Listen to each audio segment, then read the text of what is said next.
Welcome back. A good book club means intriguing topics, great friends, of course, and most likely some beverages to quench your thirst. Now imagine that book club on steroids, because starting today, at least 60 authors are all coming to Milwaukee, all in one location, not to boast about themselves, but to thank their readers, which I think is so cool. They do this each year, and we are joined now by 3 of those authors, and they all write about romance. We have Tiffany Snow, Damon Suede, and the New York Times bestselling author Eloisa James, who will be the keynote speaker at the Barbar Reader Appreciation Luncheon, which I believe the luncheon is actually sold out like usual, but there are a lot of other really fun events that we want to tell you about, so you can still take part. Great to see all of you. Thank you for having me. Thank you so much.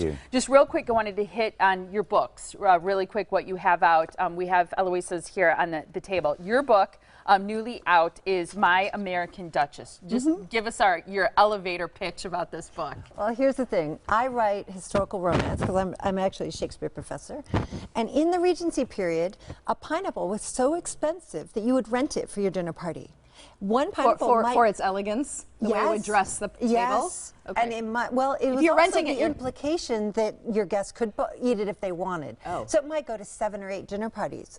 so my heroine is American, and of course she has to behave absolutely perfectly in British society, so she does what any American would do.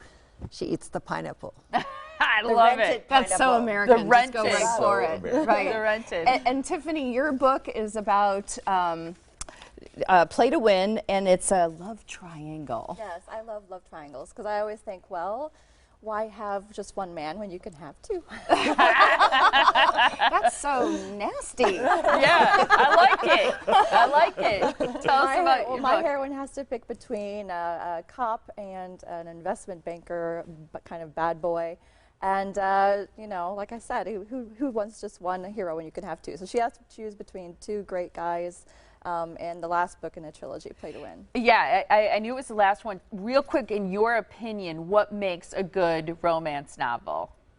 I think just the chemistry between the characters. Yeah. You have to have characters people can really relate to and fall in love with and imagine themselves, you know, in that. It's fantasy. It's entertainment. I think that's great. All right, Damon, what you got? Your book is Pent Up. It is. All right, tell us about it. It's a romantic suspense. It's Bodyguard Billionaire. It is about a divorced alcoholic loser who moves to New York and winds up as a bodyguard for a sort of hedge fund trader with issues, and these are 2 straight guys that end up falling deeply and irrevocably in love with each other. I write gay romance, and so my whole thing is like 2 scoops, like double the hero. So this book is romantic suspense, noir-y, like 2 guys going at it hard and heavy. What do you ladies think about his romance novels and that concept? It's kind of fun, isn't I've read it? all his books. I love them. Oh, really? Oh, yeah. When you hear the name Damon Suede, aren't you interested, like immediately intrigued? Yeah. It's a very sexy name. Thank you very much. I will tell you, my publisher actually said, she was like, you can never change the name. The name alone, you have to keep the name. That's cute.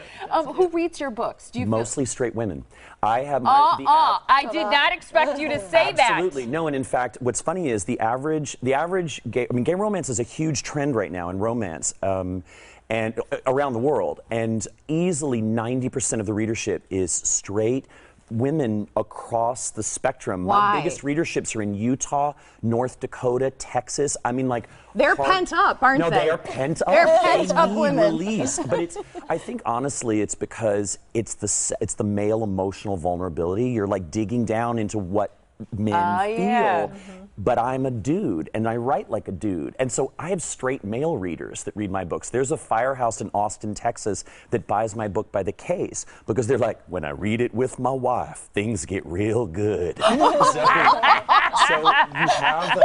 you have like, it's funny actually, I feel like We're romance. going to be buying some romance novels. Yes. All of a sudden, I see myself reading gay romance novels. I never thought. There's always something to learn in life. There is, for sure. I love it. Really, it's, you know, it's the love is love. Like, love is love. And people want to read love stories. And that's what romance does better than anybody. Romance is the literature of hope. He's got women. I have women, but in the last few years, because they do a lot of marketing research, right?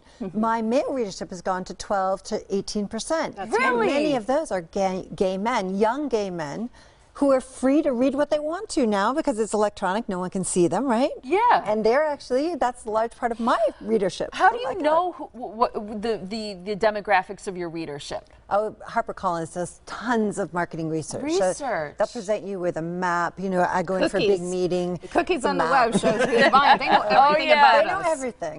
They know if you put Eloisa James into your cart, if you take it out, if you read it on your Kindle. I mean, it's. And then they tell you, hey, you put it in and you didn't buy it. Yeah. And they harass you, right? Yeah. And Tiffany, you said you actually wrote the book in order to, because you were frustrated with another author's book. Yes, I've never actually gotten to meet Jenna Ivanovich, but I can owe her my writing career because I love the Stephanie Plum series, and it's a love triangle. It's gone on for I think 22 books now. Long time. And eventually I was like, I can't handle this. I need to write a love triangle that ends. You guys gotta choose somebody. You guys are great. Right, so. I'm going to hand over our paddles. Love the name over there. So we have you guys ever played Never Have I Ever? Okay, so we start the word that, and so you have your panels or your paddles. They're two-sided. They are either I have or I have never. So we'll start with the first question. Never have I ever written an evil character based on an ex. Oh, I have. Damon. Oh, Damon. You want to tell or you want to leave it at that? I will say, you know, I don't believe in autobiography and fiction, but absolutely there is a grain of truth. And I have written some mean mofos based on people who did the dirty. Like, you know, you have to take a little scent out of your life. So, yes, absolutely. Yes, absolutely. Never have I ever, I have never told another author that I loved their book while I secretly had trouble turning the pages. Oh, you guys, I love how Eloisa's kind of like, yep, pops it up there. I love it. All right, never have I ever accidentally deleted a large body of work on my computer. Oh, you have never. Congratulations. I used to be a network engineer before I started writing, so I always back up. So you're tech savvy like me. Showing off. I like never it. have I ever gone on a date with a fan. Never, all three of you. Very proud of you. Never folks. I started writing when I had my first baby. So Yeah, it makes it a little tough. my husband would be very surprised. Yes, I like that. All right, never have I ever read my own published book while standing in a bookstore or on an airplane where people can see you reading your own book. Never. You have. I love the honesty, Tiffany. I would totally do that. You want to do one more? Sure. Okay. Never have I ever read a book from start to finish without going to the bathroom. I have. I read on the subway. Oh, okay. Okay. Right. There you gotta go. hold it. Yeah, it's been that good. Do you remember which one it was? I'm a hardcore reader. I read 1,200 words a minute, so I read very, very fast. You're Evelyn Wood reading dynamics. I read constantly. I'm trying to think of the what thing. I think it was Elisa Kleypas. It was Again the Magic, and it was so good. And I'm ugly crying on the subway. And I got off, and I was walking on the streets of New York, bumping into people because I just couldn't get it into my brain fast enough. I love it. We gotta move to New York. Yes, we do. We're missing some good stuff. And I am an ugly crier myself and never cry pretty, so I like that you admitted that. Okay, so here's the great news about all this. The Luncheon sold out, but that is okay because the Reader Appreciation Weekend is all about you, the readers.